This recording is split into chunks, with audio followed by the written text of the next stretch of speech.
fail oğlu Rəfiyə xoşbəxt bir ailənin ilk övladı idi.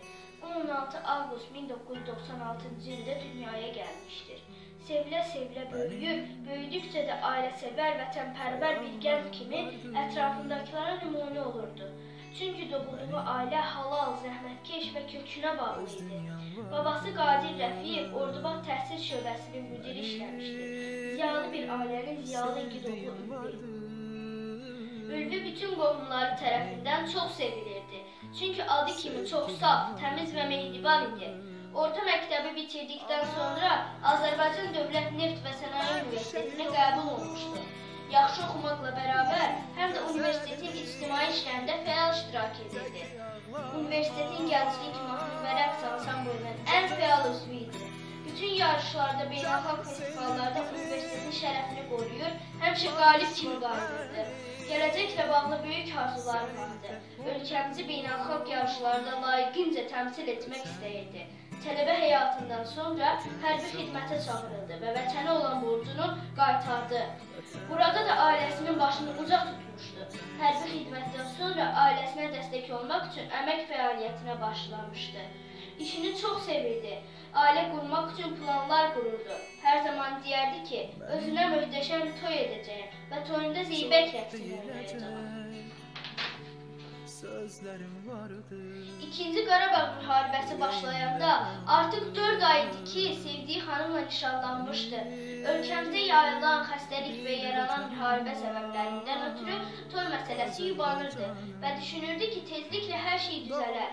İl sonunda qohum tanışlarının şahidliyi ilə təmtəraqlı bir toy düzənləyər. O gün müharibədə bir çox gəncimiz kimi səfərbərlik xidmətinə gedib könüllü yazılmışdı. 27 sentyabrda müharibə başlayanda Ülvi də çağırış vərəqə aldı. Kiçik qardaşı Ünvanın hərbi xidmətdə olmasına baxmayaraq, elə həmin gündə döyüşə yollandı. Füzulinin və Cəbrayılın alınmasında döyüş yoldaşları ilə bərabər qəhrəmancasına vurmuşdu.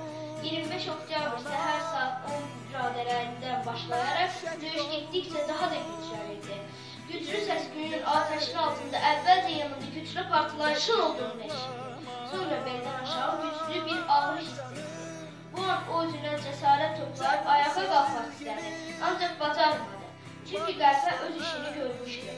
Yanındakı dostları ona kömək edib yarasını bağlayırdılar ki, qan itirməsin. Yəqin ki, ilk ağlına gələn atası, anası, qardaşı və sevdiyi qız idi. Bir daha oynaya bilməyəcəyini bilirdi. Ailəsinə yaralandığını xəbər verdikdən sonra atasına gül dükkanında zəng gəlir. Salam, gül dükkanından narahat edirik. Dünən oğlunuz Ülvi bəy gül buketi sifariş verib. Ünvanı deyin, çatdıraq. Həmin gün Ülvi ilə nişanlısının nişanlanmasının 4-cü ayı idi. Hər ayın tamamında gül buketi ilə sevgilisini təbrik edərdi. Ailə xəstəxanaya çatanda artıq çox gec idi. Ülvi qan itkisindən dünyasını dəyişmişdi. Ülvi Rəfiyev həm də Sovet İttifaqının qəhrəmanı Nəcəfqulu Rəfiyevin nəslindən idi və vətən üçün canını əsirgəməyən Rəfiyevlərdən biridir. Allah Ülvi ilə birlikdə bütün şəhidlərimizi yerinə behişt məkanını cənnət etsin.